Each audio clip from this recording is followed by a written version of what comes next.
Ya, saya sedang berada di Taman Purbalingga dengan saya Maulana Iskandar Syah. Dimana saya ingin menanyakan beberapa pertanyaan tentang bullying yang ada di sekolah. Oke, Jadi langsung saja, apa sebenarnya yang dimaksud dengan bullying di Indonesia? bullying itu adalah perundungan yang dilakukan oleh seseorang ataupun kelompok terhadap seorang lainnya. Biasanya sebabnya itu mungkin karena fisik, karena sifat dia yang pendiam ataupun lain sebagainya. Jadi berapa sering sih jika kamu itu menemukan kasus bullying di sekolah? Kalau yang saya lihat sih jarang ya. Bullying itu kan bullying yang sampai terkenal di sekolah itu kan bullying yang sampai mungkin ya melukai fisiknya dan sebagainya. Kalau sampai saat ini sih jarang terjadi ya. Tapi kalau kayak bercanda yang berlebihan itu ya sering. Kalau dampak dari bullying itu sendiri itu seperti apa? Kalau dampak paling utama sih dampak dari psikis ya, dari psikologinya. Karena orang yang dibully itu pasti kan menyimpan kata-kata yang membulinya gitu. Itu mungkin bisa teringat sampai dia mati. Itu yang paling bahaya. Depresi. Depresi ya. Terus yang paling gitu sih. Baik, ini cukup sekian dari saya bersama Mas Iqbal Iskandar Syah. dari Man Purbalingga. Saya dari Banjarnegara. Namanya dulu Dwi Cahyo namanya. Wijaya, asli Baja, Aslinya Bogotsari, Pak. Bapak cari. Terus Mondok di Banjar. Al-Fatah, apa Tanho, Tanggulofilin, iya, Tanggo. MA-nya Elpanan sana, Tanho juga. Tanggo juga. Aslinya Bapak cari tapi. Aslinya iya. Nanti MA Tanho ya, Iya, MAMTS. yang di bawah. Iya. Oke, untuk di BK sendiri, masalah bullying ini kan menjadi perhatian bersama.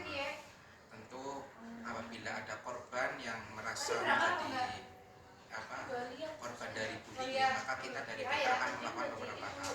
Yang pertama melakukan asesmen.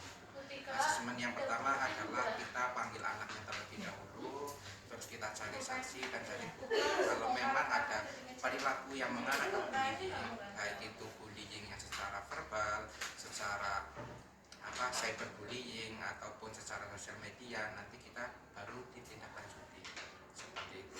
Jadi korban yang menjadi korban bullying ini selalu kita mendapatkan advokasi perlindungan agar anak tersebut mendapat pendampingan dari madrasah. Terus bagaimana peran guru BK untuk membuat siswa itu merasa aman ketika melapor, Pak? Jadi kan biasanya kan ada beberapa anak yang ingin melapor tetapi itu merasa takut gitu, takut dirinya itu terancam juga.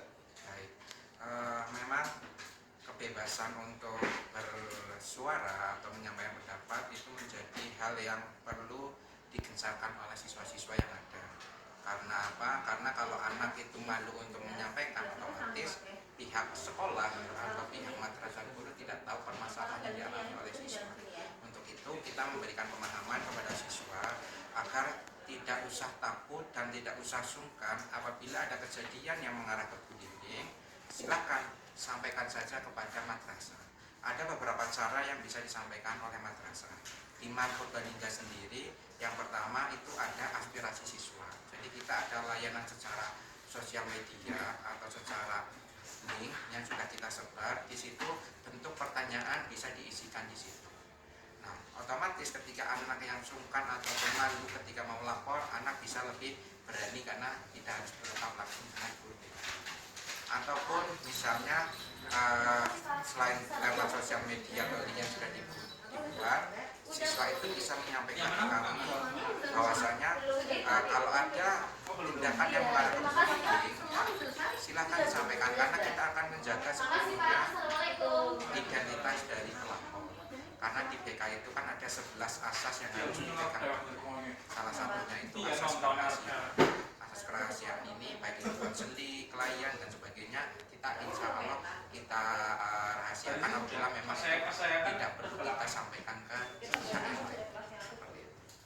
Seperti itu. Terus pesan untuk siswa untuk tidak melakukan bullying itu, pesan dari Bapak.